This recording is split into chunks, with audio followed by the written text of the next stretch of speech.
Tell students to turn to page 63 and look at Pentascale number 1. Scale number 1 is concert A flat for everyone except horns. Horns learn concert E flat first. Don't worry about explaining the transpositions like this to the students. Just tell them to learn Pentascale number 1 on page 63. That way you won't have to explain it, transpositions.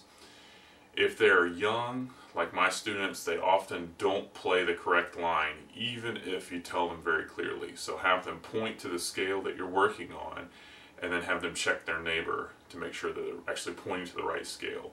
I usually spot check a couple of students as well. You must have at least 2 groups, everyone but horns in group 1, and horns in group 2. Model on your main instrument or a piano. I like to use the electronic clavinova because it's always in tune. Connect the idea of this pentascale, the 5-note scale, to the written scale that they already learned. The pentascale is the same as the first 5 letters of the written scale.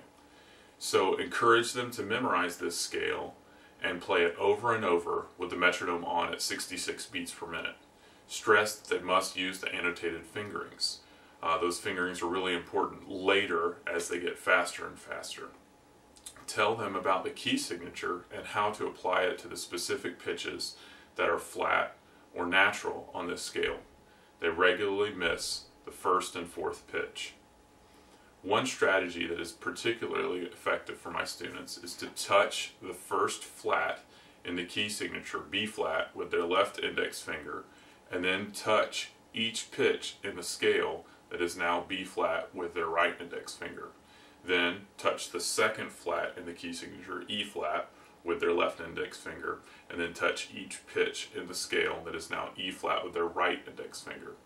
Then you go on to the 3rd flat, A flat, etc. You get the idea. When teaching this scale, I model the fingerings on one instrument each time we repeat it, trying to get around to all or most instruments before we move on, especially the first few times. An easy way to do this is to borrow a student instrument without putting your mouth on it, of course, and just hold it up and do the fingerings up high enough where everybody in the classroom can see it. And I like set up my classroom so that I can get relatively close to every student in the room. We use a technique that I call air and finger. The students form the shape of the mouth of like blowing a candle, and then blow air continuously, just not into their instrument, just off to the side. Articulating with the tongue when the music calls for it. If it's at a tongue note, and then moving their fingers or moving their slide position, or percussionists air sticking, which just means to hit right above the bar, like a couple inches above the bar, not actually hitting the bar. They just pretend to hit it right above each correct bar, like A flat, B flat, C, D flat, etc. So every time I model a scale, I have them either air and finger or say the correct letter names while doing the correct fingerings in time with the metronome, like on the flute, A flat, B flat, C, D flat, E flat, D flat, etc. So very short, intense bursts of study work best for my students. We work on scales for no more than 7 minutes each day.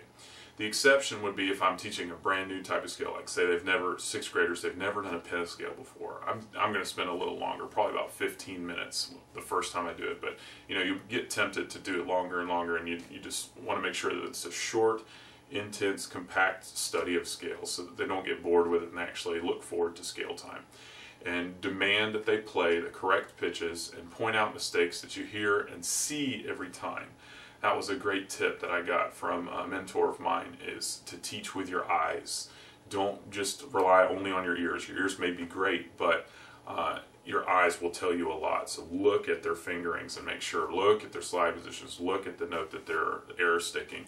But don't be Dr. Doom. Tell them what they're doing well at least twice as much as what they're doing wrong.